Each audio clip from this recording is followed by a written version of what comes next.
डांट का क्या योगदान, जिसे आप डांट कहते हो, मुझे लगता है ये तो वो प्रसाद है। जैसे कि एक बच्चा जो है उसको माँ बाप डांटते हैं, एक स्टूडेंट को टीचर डांटते हैं, तो क्या वो डांट हम डांट कहते हैं, लेकिन मुझे लगता है ये तो उनके लिए प्रसाद है, क्योंकि वो उनका कुछ भला चाहते हैं। जैसे कि मैं अपने बारे में बताऊंगी कि एक बार मैंने भी ऐसे अपने स्कूल के टाइम में डांट खाई थी।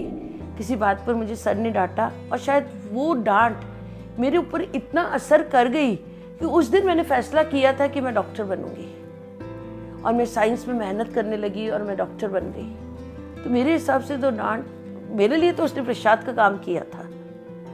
मैं आपको एक स्टोरी के माध्यम से बताना चाहूँगी कि कैसे गुरु की डांट या गुरु जब कुछ कहता है तो उसका क्या योगदान है, या गुरु हमारे ऊपर वर्क करता है तो उसका क्या योगदान है।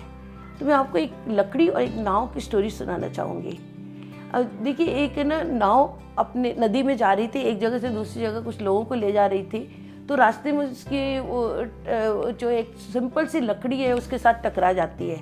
जब सिंपल सी लकड़ी टकराती है तो उसको एकदम लगता है कि ये नाव जो है मेरी ही जाति की है, यानी ये भी लकड़ी है और मैं भी लकड़ी हूँ, लेकिन मेरे को सुबह से लेकर लगी पड़ी हूँ, मैं अपने आप को किनारे लगाने में मैं लगा ही नहीं पा रही हूँ। और ये नाव है अपने को भी कुछ साथ में लोगों को भी, और साथ में इसके लोहा जुड़ा हुआ है इसमें जो उससे भारी है लकड़ी से, उसको भी पार कर रही है। तो ये कैसे, काफ़ी परेशान हो जाती है, सोचती है। जब वो सोचकर परेशान हो जाती है, उसे आंसर नहीं मिलता है, तो वो नाव से पूछती है, नाव से कहती है कि नाव देख, तू भी लकड़ी और मैं भी लकड़ी, हम दोनों एक ही जाति के हैं, फिर हमारे में इतना फ़र्क कैसे। तो नाव कहती है उसे कि देखिए, बिल्कुल सही कह रही है, तू भी लकड़ी मैं भी लकड़ी, लेकिन मुझे जो है मेरी मुलाकात एक कारीगर के साथ हो गई थी, और उस कारीगर ने मेरे ऊपर काम किया और मुझे लकड़ी से नाव में परिवर्तित कर दिया।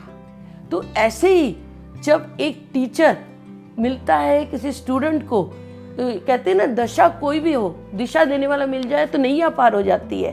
तो ऐसे अगर मिल जाता है, तो जब वो सिखा रहा होता है टीचर स्टूडेंट को, तो जैसे नाव जब बनी थी, लकड़ी से वो नाव बनी, तो उसके ऊपर भी छैनी हथौड़े की चोट लगी होगी। तो ऐसे ही जब एक टीचर स्टूडेंट को समझा रहा होता है, या बच्चा अपने पेरेंट्स जो बच्चे को पाल रहे होते हैं, तो ऐसे बीच बीच में इस तरीके से डांटना एक ज़रूरी, मतलब कि उन्हें एक पड़ता है, लेकिन वो एक गलत भाव से नहीं डांटते हैं, और इस तरीके से करते करते सक्सेस का रास्ता पा जाते हैं। तो बस यही कारण है कि डांटना नहीं, मैं प्रसाद मानती हूँ उससे।